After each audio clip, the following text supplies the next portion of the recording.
there, it's Kevin with Roguedeckbuilder.com here with another top 10. This is our number 4, which is Generator Servant. This one is an awesome card. There are so many broken things you can do with it. You can go and check out an article over at gatheringmagic.com. For Modern, he's brewed a bunch of different brews that are completely broken with Generator Servant. As any sort of recursion from the graveyard nets mana.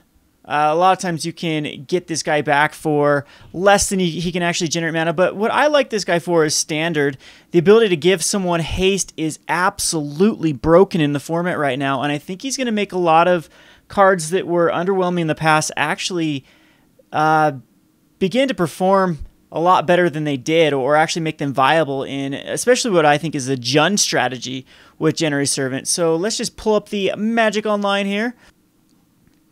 Alright, so here is my, I want to call this kind of Elfball, other than it doesn't traditionally work. There's a mono-green creature deck that works a lot like this right now, using Garruk Primal Hunter and Xenagos, the Reveler, to draw just an insane amount of creature cards and just cast them all and basically win with the Nykthos Shrine of Nyx. So I thought I'd take a different angle at this to actually incorporate the win condition of Master of Cruelties with Xur'ta Druid. So basically what you're going to do is you're going to get Master of Cruelties out. He's going to get haste through Ogre Battle Driver or the Generator Servant. You're going to attack in with him, and then you can activate the Xur'ta Druid to do that last point of damage. So that's the whole theme of it. I have another deck that's going to utilize Master of Cruelties more. This doesn't have to be a win condition. Another win condition can just be through Ogre Battle Driver, as it's giving all of your guys haste. I think I do need to find one other way to draw a bunch of cards besides Garruk, but Garruk puts top 5 cards of your library. You reveal them, and any amount of creatures gets to be put in your hand. And since we're only playing 19 lands, that's a pretty awesome number of creatures that we can actually get. And there's also another win condition through Tymerit, as we can generate a lot of mana through the Generator Servants and everything else like the Satyr Hedonist, and possibly just kill them flat out just with Tymerit. See, I think the deck does maybe want like an Immortal Servitude or two just to get everything back after you sacrifice them, because now you have two sacrificial creatures. You have the Generator Servant and you have the Satyr Hedonist. So both of those guys are going to want to go to the graveyard, and then you're going to be able to want to get them back somehow and then do it all over again. So of course this will go greatly in the Mortal Servitude shell. I don't know what I would do with the Mortal Servitude shell. I'd probably put it in like Satyr Wayfinders and Satyr Hedonists and Tymerit, and then just go for not necessarily ramping, just going for the strategy, putting as many creatures in the graveyard as possible, and then maybe through Necromancer's Stockpile, which I'll be showing you. It's on my top 10 list as well. But again, now I'll go more over that when I get over to the Necromancer Stockpile. So you're going to put a ton of creatures in the graveyard, and then Tymerit for the win. You know, bring them all back with Immortal Servitude, and then sack all your Generator Servants to generate 2 mana, sack all your Satyr Hedonists to generate an extra 2 mana, and then you can sacrifice the rest of your creatures to deal damage to the opponent. Now, of course, Purphoros plays a huge role in that too. When they all come into the battlefield from the graveyard, you get to do 2 damage. So the deck that I'll be using will use a lot more Purphoros and Tymerit. But this one, of course, is the Elfball shell. You have Garruk, Caller of Beasts, which is the draw engine. You can get him out insanely fast. You can go turn 1 Elvish Mystic, turn 2 Burning Tree Emissary into something like Generator Servant, and then turn 3 you have Nykthos Shrine of Nyx that can activate. You can sacrifice a Generator Servant, and you've got a Garruk that can then draw you cards. And I believe you even have some leftover mana at that point. Not quite sure what that would be. But another way, of course, is just to get into like turn 3 Ogre Battle Driver, and you'd have 1 mana floating after the Ogre Battle Driver on turn 3, or if you went Elvish Mystic, then of course you could still do that Nykthos Shrine of Elvish Mystic, and then your Ogre Battle Driver gives all of your guys haste. That means all of your Generator Servants, even though they already do give other people haste, even though the Ogre Battle Driver will give haste, it'll give your servants haste, which you can sacrifice for 2 mana, and again, try to go for like the Master of Cruelties. One of Xenagos as well, to have the Xenagos to give at least one of your creature haste. I don't know if this guy fits in this deck or not.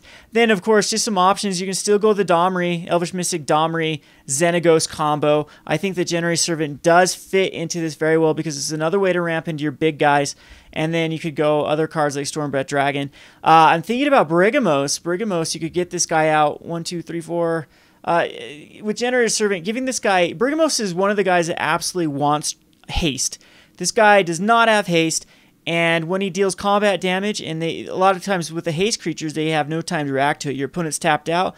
Throw out the Brigamos. It deals 7 damage. You get 3 cards reveal. All lands come into your hand, and then you can discard those lands to deal damage to target creature player. So Brigamos is another awesome card that you could build around Generator Servant. Of course, Underworld Cerberus is amazing too because of the combo. What you do is 5 is the sweet spot because you'll be on turn number 2, you're going to cast Generator Servant. Turn number 3, you're going to have 3 mana and Generator Servant. What's so cool about Underworld Cerberus is you give Underworld Cerberus haste. This is another card that wants haste. And then if Underworld Cerberus dies, you at least get a Generator Servant back or whatever else you have in the graveyard. So again, this probably will go in that Underworld or Immortal Servitude deck as maybe a sideboard option, or maybe even just in the main board as you can sacrifice, again, the Satyr Hedonist and the Generator Servant and kind of the self-mill through the Satyr Wayfinder, and then get everything back after the Underworld Cerberus dies, and then, you know, do it all over again. So I think that this card is incredibly powerful. Other cards, Sire of Insanity, Rurik Thar, just these cards that generally were just a little too high casting cost for the format now become very feasible. We also have Savageborn Hydra, which is a mana dump, which also counts towards the deck. So again, on turn number 3, you could generate 5 mana, which is a 3/3 double striker, which then can get bigger each turn by putting +1/+1 counters on it. So very, very good card. I'm going to show you another deck that uses another broken card with Generator Servant, which is going to be this deck that really tries to utilize Master of Cruelties and Colonial Hydra as the win condition. So Master of Cruelties, again, we've talked about that with Zertod Druid. But again, 3rd turn Colonial Hydra with haste, that's pretty nutty. I mean, most people have tried this Ogre Battle Driver Colonial Hydra before. So you go turn 4, then turn 5. But how about a turn 3 with Generator Servant, Colonial Hydra with haste? It's an 8/8 trample. They can't deal with it the next turn. It's dealing for 16 damage, trample damage. That is pretty insane. You also have Xenagos God of Revels that you can synergize with this in case that you don't have the Colonial Hydra. Again, Underworld Cerberus would go in this deck. This one has less count of the mana dorks and more on just to the higher curve. So again, Generator Servant will go in this. Another card that would be decent here would be the Satyr that you can sacrifice to add green mana or red mana because it also is net up 2 mana on turn 3. But the difference between that card and this card is it does not give it haste, and haste is so viable. Again, you can go for other 2-drops like Pelucranos isn't bad. Nessian Wild Ravager at 6 mana becomes pretty sweet. Either a 12/12 with haste or a 6/6 that just fought something. In black, we have cards like Liliana's Reaver that actually wants to have haste. I thought about Shadowborn Demon because you're putting a card into the graveyard, destroying one of their cards, and then you could go for a self-mill type strategy with Shadowborn Demon and still get some value with the Generator Servant not only going to the graveyard but giving this guy haste. I thought about a Rise of the Dark Realms. In fact, I'm going to try to build a Rise of the Dark Realms with dragons in Generator Servant with the Nykthos Shrine of Nyx. So basically what you want to do is self-mill yourself. The only problem is we don't have a good self-mill in just black and red. And what you really need to do is you need ramp and self-mill, and I think green like kind of dilutes the value because you want as many dragons as possible. But the whole idea of this is that you get a number of Scourge of Valkus in the graveyard, and then you reanimate them all with Rise of the Dark Realms. They all see each other at the same time, and you're doing an insane amount of damage to the creature or player. In this case, it will be player. So it'll be ramping up to 10 mana, and Generator Servant's another way in red that you can actually ramp up pretty quickly to the Rise of the Dark Realms. So again, I'll probably be brewing around that. It might actually be a 4-color deck with the unexpected results, and Brigamos will probably go in that deck too. Who knows? We'll try to definitely break that. And, you know, again, Satyr Wayfinder is another cool card in a dredge type strategy, Mortal Servitude type strategy. I thought Freeka's Mender was quite cool because with Generator Servant you sacrifice it to cast this Freaka's Mender on third turn. Not only do you get a Freaka's Mender that's going to be able to attack, you also get a Generator Servant back into your hand. So turn 3, sacrifice Generator Servant, cast Freaka's Mender. You have another Generator Servant to abuse in some upcoming turns. You can always go like a cool little Gore Clan Rampager strategy, just an all-out blitz strategy where you're generating mana and making your guys +4/+4. I think that goes a lot better with the double strike guy. And again, Immortal Servitude works in this, and I'm sure I've missed some cards. So Generator Servant is just completely badass.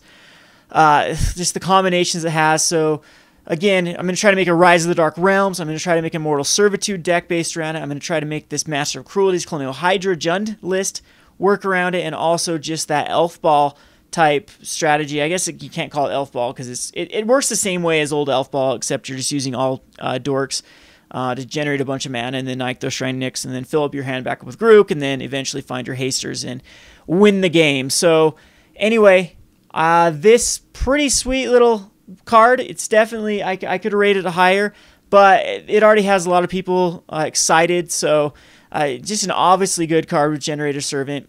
They keep giving some pretty sweet ones to red. I mean, we've had Burning Tree Emissary that kind of cheats in mana. Now we have Generator Servant that cheats in mana.